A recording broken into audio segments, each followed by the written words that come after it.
Okay, so now let's go into some of our NFL picks. So starting off on Thursday night, we got the Colts and the Titans. This is a huge battle for the NFC South. Who do you got in this one? If Adamo's listening to this at home, he's going to Yeah. hate me, but I hate the Titans and how one dimensional they are. When they can't get Derrick Henry going, this offense cannot get going. They just can't figure out other ways to score. I'll take the Colts here.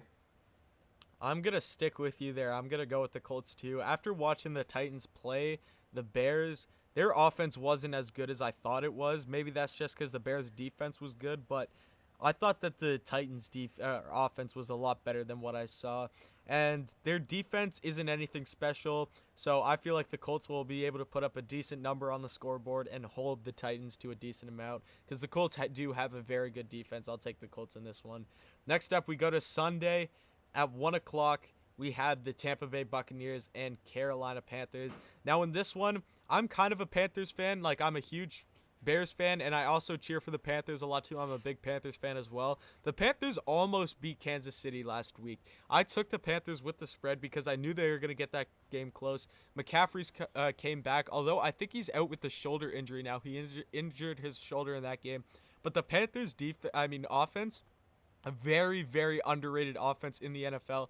That offense led by Teddy Bridgewater. You got Robbie Anderson, who's one of the best receivers in the game right now. You got DJ Moore. You got Curtis Samuel. Then you got Mike Davis, who was a filler in for Christian McCaffrey. He's done lights out, the South Carolina alumni. This team is really, really good, and especially the Buccaneers coming off the performance they did, and that this game is at home in Carolina. I'm going to take the Panthers in this one. Yeah, I mean, the Panthers game last week was really impressive against the Chiefs. I think they were up in that game for quite a bit of it too, right? Yeah. Yeah, so I mean, the Panthers played really well last week. The Buccaneers, obviously, only 3 points. But one thing that I just wanted to point out is that the Buccaneers' offense has not been terrific, even though they come into this game 6-3. The Panthers statistically have a better offense than them in total yards. They outpass them and outrush them. So I like the Panthers to put up a lot of points here again. So I'll take the Panthers here. Next up, we have the Houston Texans and the Cleveland Browns. This is actually kind of a weird game. I've kind of forgot about the Browns the last couple of weeks. I don't think that I've really paid much attention to them recently, but the Texans, too, are a team that just fell off a cliff this season. Like, what's their record even? Are they They have two wins, 6 this year? both of them against the Jaguars. Yeah. Yeah, so Texans obviously very, very disappointing this season, as well as the Browns. Although the Browns do play in a very tough division, they win against teams they should win against. They lose against teams they should lose against. And in my opinion, this is a game that they should win. The Texans aren't a very good football team at all right now. So give me the Browns in this one, but I do feel like this one could be close. I'm still waiting for Baker Mayfield to really make that jump. He still turns the ball over quite a bit.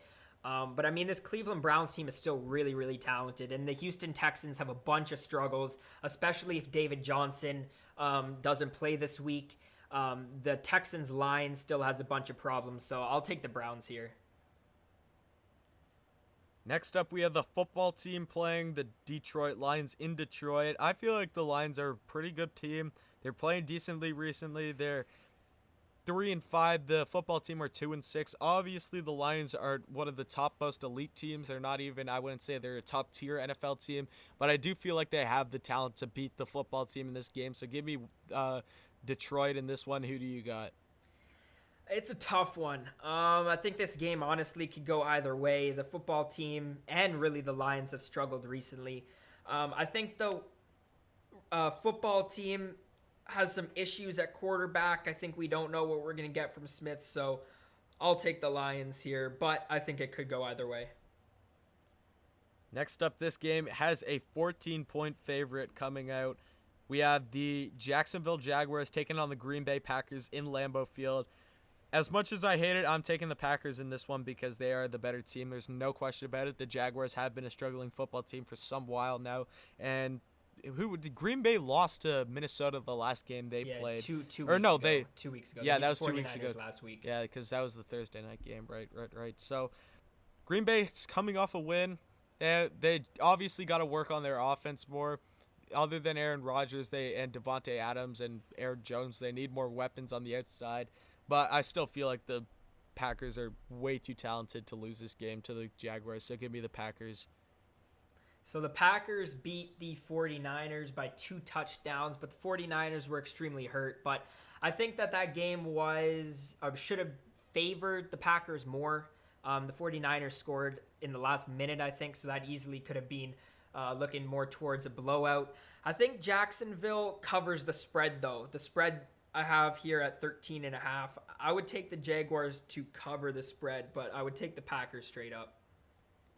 We don't know what the weather's going to be like, too, right now in Lambeau. We know when it starts to get into that November time, which it is right now, we could have some snowfalls there, so that obviously impacts the game. But next game, I just want to say thank goodness this isn't a primetime game this time, because we saw this game recently, the Philadelphia Eagles and the New York Giants. That was the game where Daniel Jones tripped when he had a wide-open touchdown. I can't stand these NFC East games in primetime. I don't care about them. I just don't. Giants and Eagles. The Giants beat the football team last week. I forget what the Eagles did. I think they might have been on a bye. They were on a bye, yeah. They beat the Cowboys 2 weeks ago. Like, I honestly don't know who to take in these games, because this division is so inconsistent as well against each other. Like, you see teams, like you saw, the Eagles look like they were supposed to be the favorite in this division, and they should win easily. They're 3-4-1 right now. The Giants are 2-7. Like, this is anyone's game. This is really a toss-up. Because the Giants won last week, I'm going to take the Giants, just out on a limb. I'm not too educated on either of these teams. I don't pay much attention to the NFC East because they're just not a competitive division, but I will take the Giants in this one. I think we have to petition to get the NFC East teams out of these primetime games because they're really bad. But I think the Eagles are definitely the most talented team in the division. I think they're probably going to end up being the division winners. I don't know if it has any impact, but it looks like COVID-19 might have gotten into the Eagles. It was reported today that they got a coach, maybe a player with COVID, so we'll have to see sort of how that plays out in the next few days. But I think that the Eagles probably take this one. Starting off with the 4 o'clock games, we have a very, very interesting one. 2 really high-class rookie quarterbacks going at it. We have Justin Herbert and the Los Angeles Chargers going to Miami to take on Tua Tagovailoa and the Miami Dolphins. This is a very interesting one. The Chargers have been a team who's been crazy competitive with other good teams, but they just cannot finish a ball game for their life right now. They keep blowing leads and everything like that. They lost to the Vegas Raiders last week. I'm going to take the Dolphins in this one, especially coming off of the big win against Arizona. Tua's been playing well. That whole Dolphins team, I'm pretty sure the Dolphins lead the league in like scoring defense or something like that. So this Dolphins defense is very good. So give me the Dolphins in this one. Yeah, I knew you were going to do that. I know you like the Dolphins offense, but I like the Chargers offense. I think Justin Herbert's been really, really good so far, and this Chargers team is looking really good. Like I said I think it was last week's episode, the Chargers have blown 3 17-plus point leads already this season, and this is a record for the Chargers that could easily be flipped to 6-2 or 5-3, and then I think that the spread on this game would be a lot differently. I like the Chargers here straight up. I'm just counting the amount of 4 o'clock games we have, and there's 6 this week. That is way more than we usually have. Because how many 1 o'clock games are there? 1, 2, 3, 4. There are only 4. No, there's 5 1 o'clock games, yeah. And then we have 6, 4, and some good ones 5, too. These or 4 o'clock games are good. Because the next game I was going to mention is the Buffalo Bills and Arizona Cardinals. 2 teams that are pretty good this year. Buffalo's coming off a huge win. The Cardinals are doing the opposite. They're coming off a disappointing loss to Miami. The Bills are the better team in this one, in my opinion. Of course, they have the momentum after beating a team in Seattle who is so good, that has been that really good team all season, and the Bills were able to beat them by a pretty good amount. So I like where the Bills are at in this one. I like where Josh Allen is at. I had Josh Allen in my NFL MVP predictions as one of my underdogs, a sleeper pick, and he's showing it right now, so I'm happy that he's being able to do that. Give me the Bills in this one. This Arizona Cardinals offense is looking really good, and this division in general is looking really, really scary. Kyler Murray he's doing such a good job to developing into a star quarterback. But the way Josh Allen played last week and Stefon Diggs, I think the receiving core is fantastic, and the Bills secondary is also pretty solid. We've seen sort of opposite Josh Allen's for the past couple of weeks. Beginning of the season, like you were saying, MVP caliber Josh Allen. Then the next couple of weeks, we were like, what happened to him? And last week, he played fantastic. If Josh Allen can find some consistency, this Buffalo Bills team is a team who could be a real threat, I think, in going into the playoffs. So I like Buffalo here. Next up, Denver Broncos at Vegas Raiders. I think that the Raiders are by far the better team here. I don't want to pick because Denver beat the Chargers, I think, a couple weeks ago. So Denver isn't a terrible football team, but I do really like where the Vegas Raiders are at as a team. Their defense is good. Their offense is pretty solid, so I am going to take the Vegas Raiders in this one. Yeah, the Raiders have been playing really well. The Broncos haven't been playing awful, but their secondary has some issues. I think they have some injuries as well. I'm not too sure that they just got as well today, but yeah, I like Vegas here as well. Joe Burrow and the Cincinnati Bengals travel to the Pittsburgh to take on the Steelers in this one. Pittsburgh opens up, as I got right here, a 7.5 favorite. Pittsburgh, we all know they played a very, very close game against Dallas. Pittsburgh could have learned a lesson in that game just to not play down to their opponents. And this is a Bengals team who beat the Titans recently. And then who'd they play last week? Did the Bengals play last week or were they on a bye? Yeah, they were on a bye last week, so they didn't even play. But the Bengals are coming off a win and a bye week. I feel like this game is going to be close, but I do feel like the Steelers are going to come out playing more seriously in this game, and it is at home. I feel like I want Joe Burrow to have a good game in this one, but I do feel like the Steelers are going to come out with this game in defense because their defense is pretty good. Yeah, so the Bengals coming off the rest, but also 2 weeks ago, the fantastic win against the Titans. So this Bengals team is looking a lot better, but what I find really interesting about this game is the Steelers send the most extra pressure per drop back to the quarterback. So it's going to be really, really interesting, especially without a terrific line that the Bengals have. It's going to be really interesting to see the way that Joe Burrow can deal with the pressure. I think the Steelers take this pretty heavily.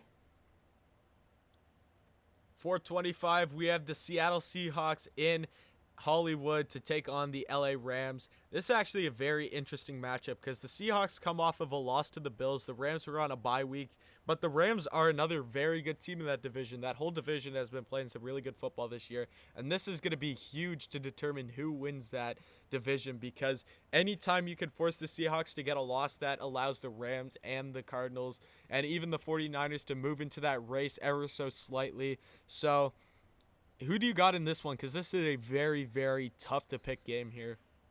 This is an important one for the Rams, too, because with the win this week, they would tie Seattle for the lead in the NFC West. But the Rams, they started the season off good. They won 4 of their first 5, but then after that, they had the tough loss against the 49ers who were hurt. They had the loss in their last game against the Dolphins. I think the Rams team is just not playing very well right now. I think the Seattle secondary has a bunch of problems. I think their offensive line has some problems as well, but I still like the Seahawks here. I'm going to go against you on this one, and I'm going to take the Rams because this is a game for the Rams offense to play well because the Seahawks defense isn't that good, and the Rams have a very, very, very good defense. You're going to see like Jalen Ramsey up against DK Metcalf, which should be an amazing matchup to watch over there. Jalen Ramsey is one of the best corners in the game. DK obviously being one of the better wide receivers in the game here. But I think the Rams win this one off of defense just because they have such a good defense. And I feel like this is the game for Jared Goff in that LA Rams offense to get back into that rhythm. They played a very good Dolphins defense that game that they lost, and they forced a lot of turnovers. You're not going to be going up against a Dolphins defense in this one. You're going up against the Seahawks. So I do like the Rams, especially in this one, especially that it's at home in a dome where there isn't. If this game was in Seattle and you're in Seattle weather, I think it's different, but I do like the Rams in this one. Next up at 425, we got your San Francisco 49ers taking on the New Orleans Saints. Now, this was a game last year that was one of the best in the whole season, one of the biggest games of the whole season. Not so much this year just because of the injuries to the San Francisco 49ers. The Saints obviously coming off of a huge, huge, huge win versus the Tampa Bay Buccaneers. I like the Saints in this one. If the 49ers had all their players, it's a different story, but I do like the Saints in this one. This game is going to give me nightmares. If you take away the fourth quarter of the Packers game last week, the 49ers only scored 3 points in the first quarter and none the rest of the way. Obviously, we're extremely, extremely hurt, but you saw what the Saints did last week. I mean, this game could really get out of hand. I'm hoping it goes the other way, but I like the Saints here. Next up, a Sunday night game. We got the 8:20 game on NBC. Now, this game, I'm pretty sure, is this Sunday's NBC game because this was scheduled before the season, and how these teams started playing did not factor into like that decision. We got the Baltimore Ravens visiting the New England Patriots. You got probably the two best rushing quarterbacks, or maybe you could throw Kyler Murray in there, but Lamar Jackson versus Cam Newton. This game is in Foxborough. The Patriots have been a struggling team this season so far.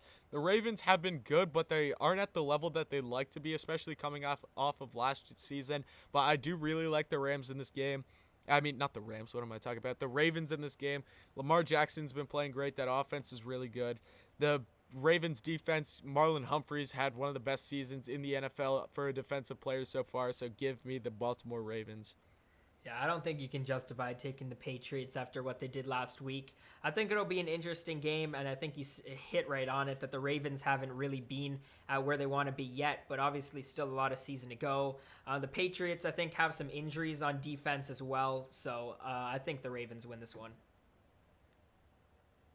Next up, the Monday night game, the last game of the week on ESPN, the Chicago Bears versus the Minnesota Vikings. Obviously, this is my Chicago Bears, and this is going to be a tough game to pick because the Bears were terrible last weekend.